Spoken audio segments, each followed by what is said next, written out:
میرا خیال ہے اتنا کافی ہے کہ آپ کچھ کریں انشاءاللہ۔ میں نے جو آیت پڑھی ہے نا آپ کے سامنے، یہ ہر مومن بچے کو بھی یاد ہے، اپنے بیگانے سب پڑھتے ہیں۔ سورہ شورا سے 24ویں پارے سے، قُلْ لَا أَسْأَلُكُمْ عَلَيْهِ أَجْرًا إِلَّا الْمَوَدَّةَ فِي الْقُرْبَى۔ لفظ قل سے شروع ہوئی ہے، میرا حبیب انہیں کہہ دو کہ میں اجر نہیں چاہتا علیہ، اس دین کے پہنچانے پر کچھ اجر نہیں چاہتا۔ اور ہمیشہ انبیاء کچھ نہیں مانگتے تھے، ان اجریہ الا علی اللہ کہہ دیتے تھے۔ جب امت آتی تھی نا اجر دینے کے لیے تو کہہ دیتے تھے میرا اجر تو اللہ پہ ہے، تم مجھے کیا دو گے؟ اب دین کی کوئی اجرت ہو بھی کیا سکتی ہے، مادی تو اجرت نہیں ہو سکتی۔ نبی کہہ دیتے تھے کچھ نہیں چاہیے، اور بعض لوگوں کو دھوکہ بھی ہوا۔ مادودی نے اپنی تفسیر کی کتاب میں لکھا ہے کہ جب چھوٹے نبی، کم مرتبے کے نبی امت سے کچھ نہیں مانگ رہے تھے تو ہمارا نبی بھی نہیں مانگ سکتا۔ میں نے کہا نہیں مانگ سکتا تھا اگر اپنے ارادے سے مانگتا، اگر خود مانگتا نا تو پھر نہیں مانگنا چاہیے تھا۔ باقی نبیوں کی، نبی تو مجبور تھا۔ اللہ کہہ رہا ہے اگر یہ دینا چاہتے ہیں تو ان سے مانگ۔ اے اللہ کیا مانگوں؟ بس میرے دین کی اجرت یہی ہے کہ تم میرے قریبیوں سے محبت و مودت رکھو۔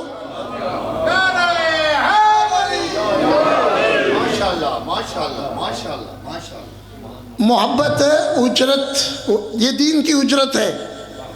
ایک بندہ آپ لگاتے ہیں نا مسجد بنانے میں اجرت پہ، یہ مزدور، اسے کہتے ہیں اجرت کرنے والا، مزدور لگاتے ہیں۔ ابھی آپ کو پتہ نہیں، مجھے نہیں پتا کتنی دیہڑی ہے کیونکہ میں نے کبھی دیہڑی کی نہیں ہے، کہ اتنی دیہڑی دیں گے۔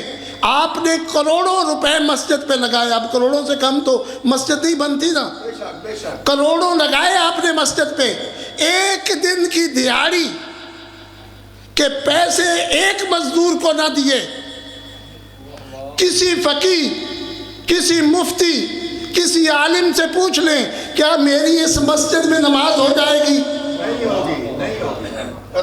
سب کہیں گے کہ نہیں ہوگی۔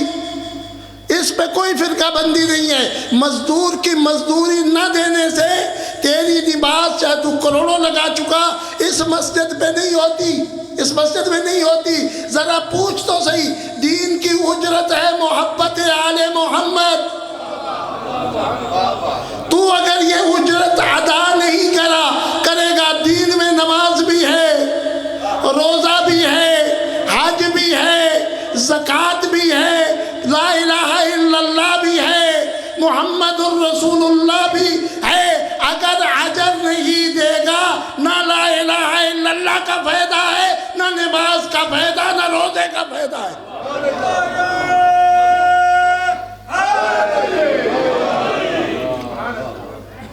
اب قربا کون ہے جی؟ اب بندے کے جو قریبی ہوتے ہیں نا، وہ میکے والے بھی ہوتے ہیں، اپنا خاندان، میرا خاندان میرے قریبیوں میں سے ہے، میرے نانے حالی بھی میرے قریبی ہیں، میرے دادے حالی بھی قریبی ہیں۔ قربا کو اگر میں اس طرح پھیلا دوں، میرے سسرال بھی میرے قریبی ہیں، جی سب قریبی ہیں۔ قریب بیٹھنے والوں کی بات نہیں ہے، خاندانی قربا کون ہے؟ پیغمبر کو جب یہ کہا گیا تھا نا وَانذِرْ عَشِيرَتَكَ الْأَقْرَبِينَ کہ اپنے قریبیوں کو ڈراؤ، تو پیغمبر نے مکہ اکٹھا نہیں کیا تھا، بنو ہاشم کو اکٹھا کیا تھا، کیونکہ وہاں قریبیوں کی بات ہو رہی تھی۔ سب قریبی ہیں، مجھے بھی دھوکہ ہو سکتا ہے، میں پتہ نہیں، سسر صاحب کی بات ہو، بیوی کی بات ہو، یہ قریب بہت زیادہ قریبی رشتہ ہے، سسرالیوں کی، بیکے کی، دادی حالی نانے حالی کی بات ہو، اب سب پریشان تھے وہ ہیں کون قریبی جن سے محبت رکھنا ہے. تو گھبرا کے کسی نے پوچھ لیا یا رسول اللہ من ہم قرباکم، یا رسول اللہ آپ کے قریبی ہیں کون؟ وجبت علینا مودتہم، جن کی محبت ہمارے اوپر واجب ہے وہ کون ہے؟ تو رسول نے نہ سسرالی نہ میکے والے نہ ادھر نہ ادھر، فرمایا ہم علی و فاطمہ والحسن والحسین، بس یہ چار ہیں جن کی محبت اجر دین ہے.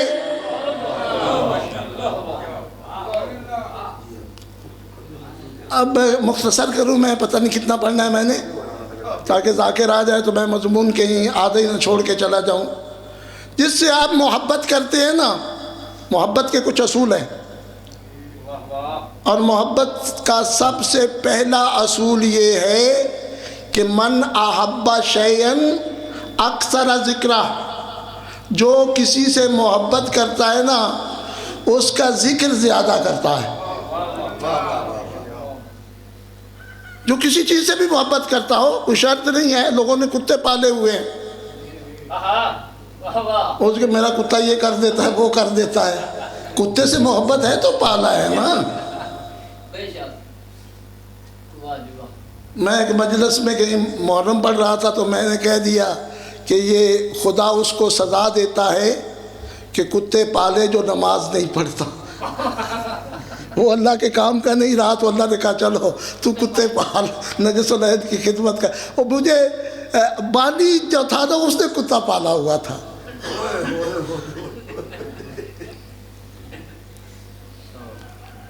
میں جب وہاں سے مجلس پڑھ کے نکلا، محرم کی مجلس تھی، تو ایک دوست نے، پھر ہوتے ہیں نا دوست بھی ایسے، اس نے مجھے کہا کہ مولانا صاحب آپ کے بانیوں نے بھی کتے پالے ہوئے ہیں.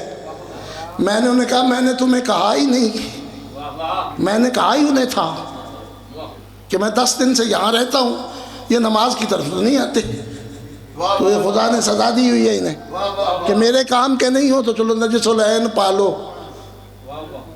دوسرے دن میں نے مجلس میں کہہ دیا، میں نے کہا عجیب لوگ ہیں آپ، بات ساری کھلوانا چاہتے ہیں. میں یہ کہہ کے اترا تھا تو بانی نے، کسی دوست نے کہہ دیا کہ آپ کے بانی نے کتے پالے ہوئے ہیں، تو میں نے اسے کہا کہ میں نے کہا ہی بانی کو تھا، آپ کا تو مجھے پتہ ہی نہیں کہ آپ نے پالے ہوئے یا نہیں پالے ہوئے. تو خدا بند عالم عرض کیا کہ جس چیز سے کوئی محبت کرتا ہے، آپ چکوال میں جائیں لوگوں نے مرغ پالے ہوئے ہیں، یہ لڑائی والے دیکھتے ہی نہیں ہیں لڑائی کروانا حلال ہے یا حرام ہے. ایک جانور کو سزا دینا شریعت مصطفیٰ میں تو جائز نہیں ہے، یہ کتے لڑانا جائز نہیں ہے. لیکن دیکھیں کتنے لوگ دیکھنے جاتے ہیں، جو کام کرنا گناہ ہے اسے دیکھنا بھی گناہ ہے. آپ سمجھ رہے ہیں کہ آپ کے کون سے پیسے خرچ ہو رہے ہیں، ہم نے تو صرف دیکھا. کتے لڑانا گناہ ہے تو ان کو لڑتے دیکھنا بھی گناہ ہے. مرغ لڑانا حرام ہے اور گناہ ہے تو ان کو دیکھنا بھی.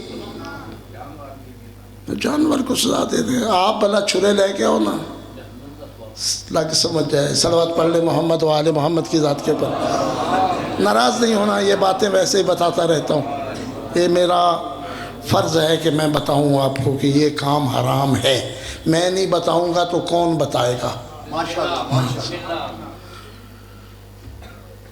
تو عرض کیا کہ جو بھی چیز جس سے کوئی محبت کرتا ہے اس کا ذکر بڑا کرتا ہے، بڑی تعریف کرتا ہے. تو اس محبت کے سانچے میں اگر دیکھیں کون ہے جو آل محمد سے محبت کرتا ہے، تو پہلے دیکھیں گے کہ جو ان کا ذکر زیادہ کرتا ہے. ذکر کہاں ہوتا ہے؟ انہی محفلوں میں. ایک سنی عالم دین جمعہ کا خطبہ دے رہے تھے اور خطبے میں امیر المومنین علی ابن ابی طالب کا کوئی فضیلت نہیں پڑی. کسی دوست نے کہہ دیا جمعے میں کہ مولانا صاحب کیا یہ حدیث ٹھیک ہے کہ ذکر و علی عبادہ؟ اس نے کہا جی بالکل ٹھیک ہے.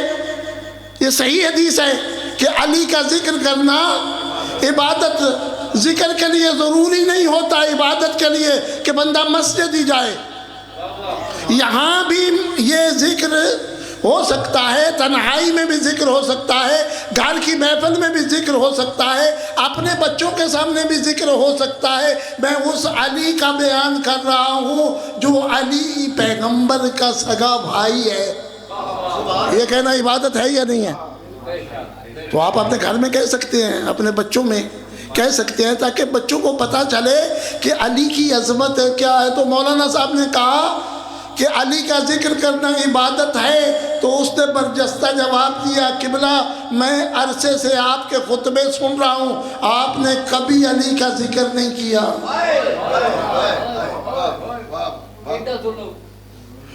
اس نے کہا بھی آپ نے یاد دلا دیا، آئندہ کوئی ایسا خطبہ نہیں ہوگا جس میں علی کا ذکر نہ ہو۔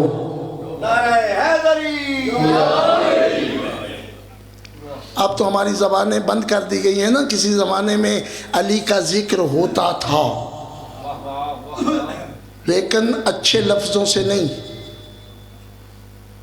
میں نے اپنے ایک مولوی دوست سے کہا تھا کہ اگر عمر ابن عبدالعزیز نہ ہوتا، یہ مروان کا پوتا تھا، مروانی ہے، اگر نہ ہوتا آپ آج بھی اپنے چوتھے خلیفہ کو گالیاں دے رہے ہوتے۔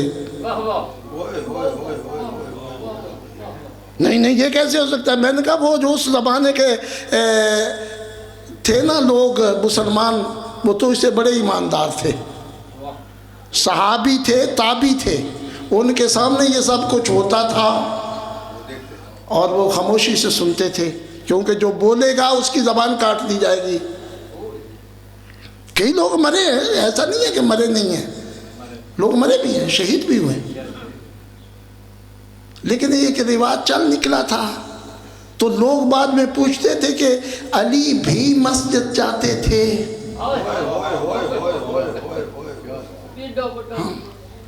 ایسا ذکر ہی نہیں ہوتا تھا کہ علی جیسا کائنات میں نمازی کوئی نہیں ہے۔ سب سے پہلے نماز پڑھی کائنات میں پیغمبر کے بعد علی سے پہلے کسی نے نماز نہیں پڑھی۔ علی خود فرماتے تھے کہ صلیت قبل الناس 7 سنین، باقی صحابہ سے 7 سال پہلے میں نے نماز پڑھی ہے۔ میں تو کہا کرتا ہوں جس علی کی نماز عام لوگوں سے پہلے ہو، شیعہ وہ ہے جو باقی لوگوں سے پہلے نماز پڑھے۔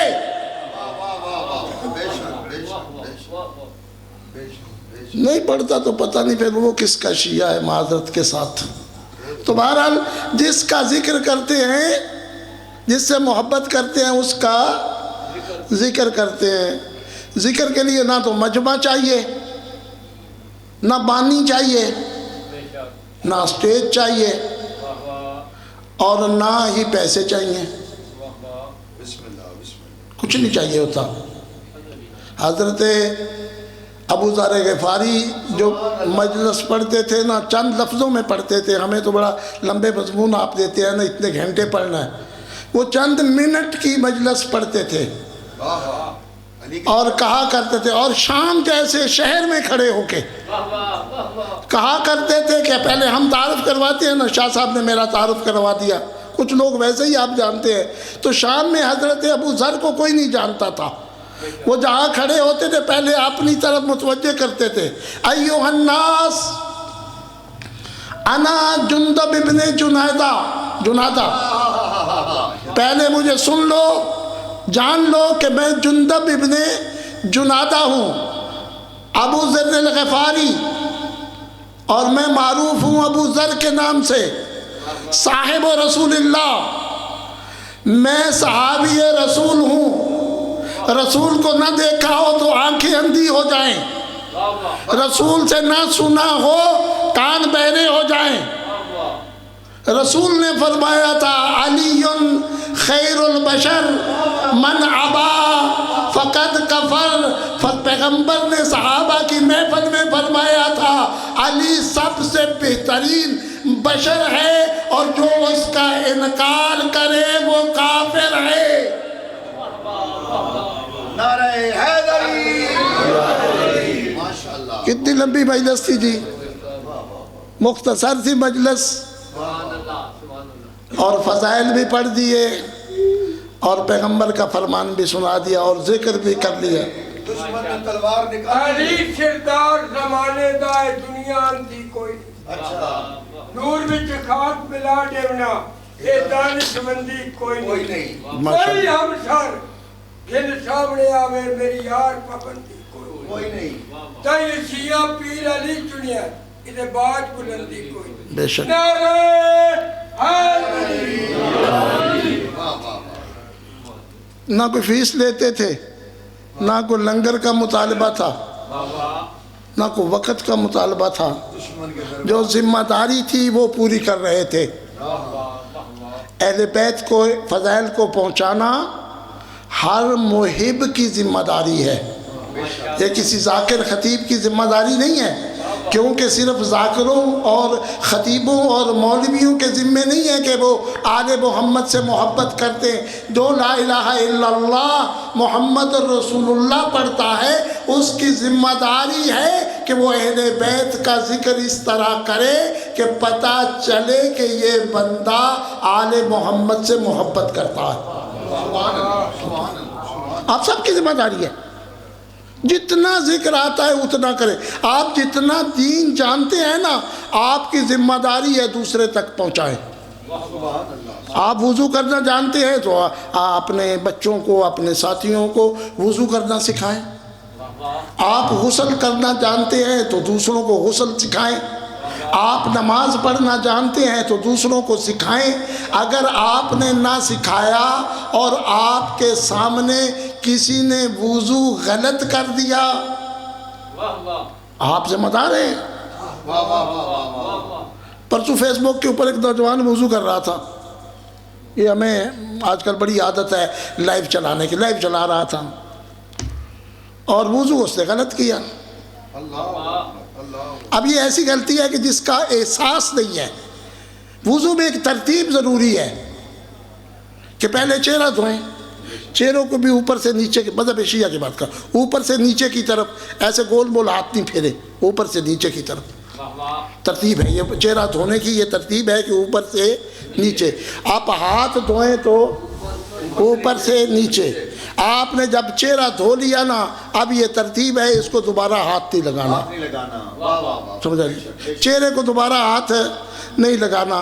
یہ ہاتھ دھو لیا تو آپ یہ دھونے لگے ہیں تو اس کو ہاتھ نہیں لگانا۔ پھر اس کو دھونے کے بعد ادھر نہیں ہاتھ لگانا، سیدھر مسا کرنا ہے۔ تو وہ ایسے ایسے کر رہے تھے، ویڈیو لائیو چل رہی تھی۔ میں نے انہیں کمنٹ کر دیا کہ آپ کا وضو ٹھیک نہیں ہے، یہ ترتیب غلط ہو گئی ہے، کیونکہ اگر آپ نے دوبارہ اس کو یوں کر لیا نا، اب نہ مسا ہوگا نہ کچھ ہوگا، وضو ٹھیک نہیں ہے۔ وہ مجھے کہنے لگا تو وہ ڈھکوانا ہے شاید، صلوات پڑھ دے محمد و آل محمد کی ذات کے اوپر۔ میرے دوست آ گئے ہیں، بس ان کے آنے کا انتظار تھا۔ السلام علیکم، خیریت ہے؟ ٹھیک ہو؟ مجھے کہتا ہے بھئی تو ڈھکوانا، میں کہ سارے چنگے کام ڈھکوانے ہی کرنے نے۔ خوف خدا کرے، جو تمہاری غلطی نکالنا چاہتا ہے آپ اسے گالیاں دے رہے ہیں۔ اس معاشرے میں آپ نے ڈھکوانا ایک گالی بنا دیا ہے۔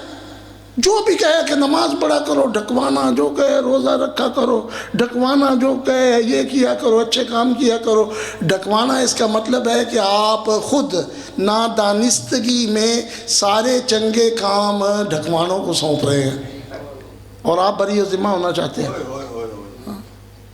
تو بہرحال عرض کر رہا تھا کہ جس کا ذکر کی، جس سے محبت کی جاتی ہے اس کا مخلصانہ ذکر کرو۔ اور محبت کا ایک تقاضا یہ ہے کہ محبت اپنے محبوب کے دشمن کو برداشت نہیں کرتی۔ یہ محبت کا ایک تقاضا ہے کہ دشمن آ جائے تیرے محبوب کا تو برداشت نہ کر۔ اگر تو نے دشمن کو برداشت کر لیا اس کا مطلب ہے محبت خالص نہیں ہے۔ واہ واہ واہ ہم سے لوگ کہتے ہیں ٹھیک ہے تم آل محمد سے محبت کرتے ہو کرو، بھئی کچھ ایسے دوستوں کو برا بھلا کیوں کہتے ہو؟ ہم کہتے ہیں کہ صرف ان کو برا کہتے ہیں جو آل محمد کے دشمن ہیں، اور محبت کا یہ تقاضا ہے اپنے دوست سے محبت بھی کر اور اس کے دشمن سے نفرت بھی کر۔ اگر تو نے دوست اور دشمن کو مکس کر دیا نہ دشمن اعتماد کرے گا نہ دوست اعتماد کرے گا۔ کہ وہ اس کے پاس بھی بیٹھا ہوتا ہے، آج کل تو سیاسی پارٹیاں نہیں برداشت کرتی، مذہب کہاں برداشت کرتا ہے کہ علی کا ذکر بھی تو کر رہا ہو اور اس کے دشمنوں کو بھی برداشت کر رہا ہو، یہ ممکن ہی نہیں ہے۔ تو بہرحال میں 2-4 منٹ آپ کے سامنے گزارش یہ ہے کہ محبت کریں، واجب ہے، ان سے دشمنوں سے نفرت بھی واجب ہے، یہ بھی واجب، غیر علم کے کوئی عمل قابل قابل قبول نہیں کہتا۔ یہ دونوں چیزیں۔ تیسرا یہ کہ کبھی آپ نے کوئی ایسا محب دیکھا ہو جو محبوب کی مخالفت کرتا ہو؟ کوئی نہ کوئی نہیں۔ دیکھ ہر کام میں آپ کوئی کام کر رہے ہوں اور آپ کو محبوب ٹوک دے، کیا ممکن ہے؟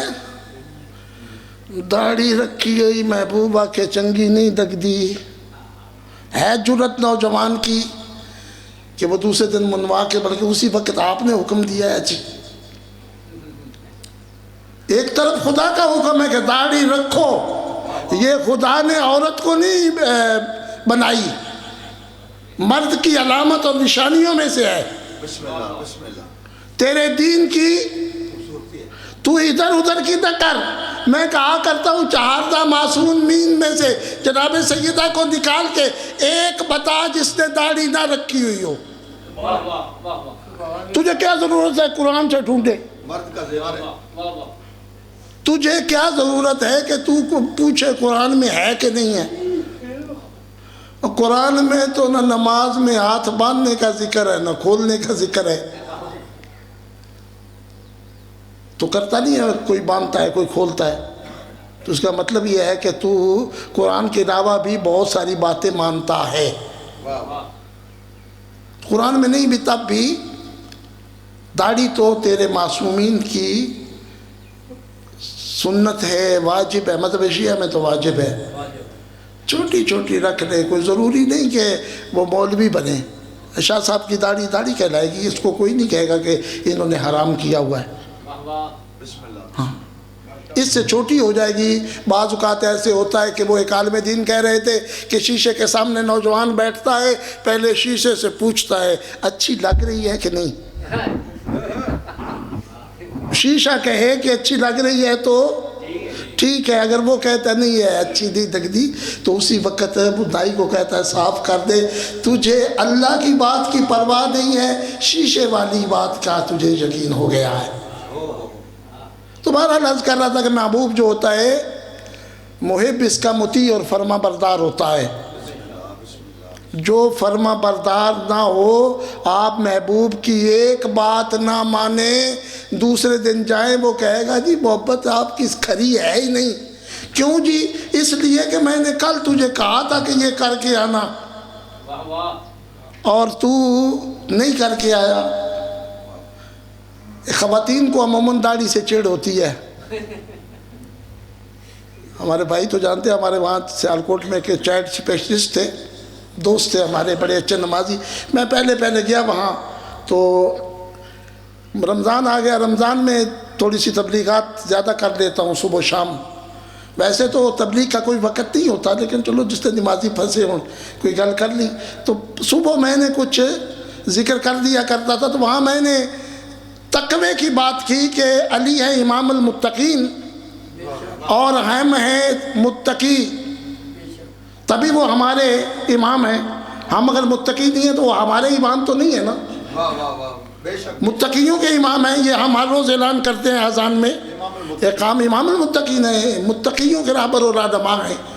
تو میں نے کہا یہ جو داڑھی ہے نا یہ بھی تقوی میں آڑ ہے، گناہ ایک گناہ آپ نے کر لیا تقوی گیا، ایک وقت کی نماز چھوڑ دی، تقویٰ گیا۔ تو متقی نہیں رہتا بندہ اگر کوئی ایسا کام کرے تو۔ علی کی امامت سے خارج ہو گیا۔ وہ شاہ صاحب بیٹھے ہوئے تھے، داڑھی نہیں رکھی ہوئی تھی، میری عمر کے تھے، چند دنوں کے بعد انہوں نے داڑھی رکھ لی، خط کروا لیا۔ میں کیوں نکل گیا ہوں متقین میں سے، اور میں علی کی امامت سے کیوں نکلوں؟ رکھ لی داڑھی۔ ایک دن ان کی بیگم میری بیگم سے ملی اور کہنے لگی باجی میں تھوڑے گھر آنا سی۔ انہاں کہ کیوں؟ انہاں کہ میں مولوی نو آکھنا سی جی میں رکھوائی یا نہ انجے داڑھی منڈوا۔ ان غریب نے جان بچانے کے لیے تو گھر میں کہہ دیا تھا، مولوی صاحب نے کہا ہے کہ داڑھی رکھ ہے، واجب رکھ ہے، مولوی نے کہا ہے تو میں نے رکھی ہے۔ بیگم نے کہا مرحومہ فوت ہو گئی ہیں، قبلہ صاحب نے چیلم کی مجلس پڑھی تھی، انہوں نے کہا مولوی صاحب ایسے کسی کو نہیں کہتے کہ یہ کرو یہ کرو۔ وہ انہوں نے فضیلت داڑھی کی بیان کی ہوگی، شاہ صاحب نے متاثر ہو کے داڑھی رکھ دی ہوگی۔ اب مولوی نہ رکھواتا ہے نہ منڈواتا ہے، اس لیے مہربانی کریں تو آج کی جا تو رکھ لے ماشاءاللہ، وہ اس کی اپنا واجب ادا کیا اس نے، ممکن ہے رکھوانے والے کو ثواب مل جائے، اور یقیناً ملے گا۔ جو آپ کو نیکی کی دعوت دیتا ہے، آپ نیکی کرتے ہیں تو اس کو 2 ثواب ملتے ہیں، اگر آپ نیکی نہیں کرتے صرف اس کی دعوت سنتے ہیں تو 1 ثواب تو اسے مل جاتا ہے۔ اسی طرح آپ کو کوئی گناہ سے روکتا ہے، آپ نہیں رکتے تب بھی اسے ثواب مل جاتا ہے، اگر آپ رک جاتے ہیں تو دگنا ثواب ہو جائے گا۔ تبلیغ کا اثر ہوا۔ آل محمد علیہ السلام مجسمہ تھے نیکیوں کا، کوئی اشارہ نہیں کر سکتا۔ اور اس زمانے کے شیعہ بھی ایسے ہی تھے، قتل ہوتے تھے تو ایک ہی جرم ہوتا تھا، کوئی اور جرم نہیں ہوتا تھا کہ اس نے یہ برائی کی ہے اس لیے اس کو سزائے موت دی ہے، اس نے یہ برائی کی ہے اس لیے سزائے موت دی ہے، نانا ایک ہی جرم ہوتا تھا، یہ علی سے محبت کرتا ہے، محبت اہل بیت۔ تو شیعہ وہ ہے کہ جو جرم نہ کرے، جو جرم کر لیتا ہے وہ شیعت سے خارج ہو جاتا ہے۔ بس آخری بات کر رہا ہوں، پھر وقت دے رہا ہوں کہ امام محمد باقر علیہ السلام سے کسی نے کہا علیہ السلام کہ مولا جب مومن گناہ کرتا ہے پھر اس کی سزا دی جاتی ہے خدا کی طرف سے، کوڑے مارے جاتے ہیں نا، کوڑے، شرابی کو کوڑے مارے جاتے ہیں، زانی کو کوڑے مارے جاتے ہیں۔ تو مولا جب وہ کوڑے لگ رہے ہوتے ہیں اس وقت بھی وہ مومن ہی ہوتا ہے۔ تو امام نے فرمایا تھا کہ مومن کے لیے جنت کی حوریں تو ہیں، کوڑے نہیں ہیں۔ مومن کے لیے اللہ نے جنت بنائی ہے، حوریں بنائی ہیں، جنت کی نعمتیں بنائی ہیں۔ کوڑے کسی غیر کے لیے بنے ہوئے ہیں، جب اس کو کوڑے لگ رہے ہوتے ہیں اس وقت وہ مومن نہیں ہوتا، اللہ اکبر، اللہ، ورنہ تو مومن کو کوڑے مار رہا ہے۔ مومن کو کوڑے نہیں لگتے، جس کو لگ رہے ہوں وہ مومن نہیں ہے۔ اپنے ایمان کو بچانے کے لیے آل محمد کی سیرت پہ عمل کرنا ضروری ہے، اور کہا کرتا ہوں کہ جس دین کو بچانے کے لیے مختصر سا مصحف تاکہ بحث پوری ہو جائے، کہ جس دین کی قیمت حسین کی نگاہ میں اکبر ہو،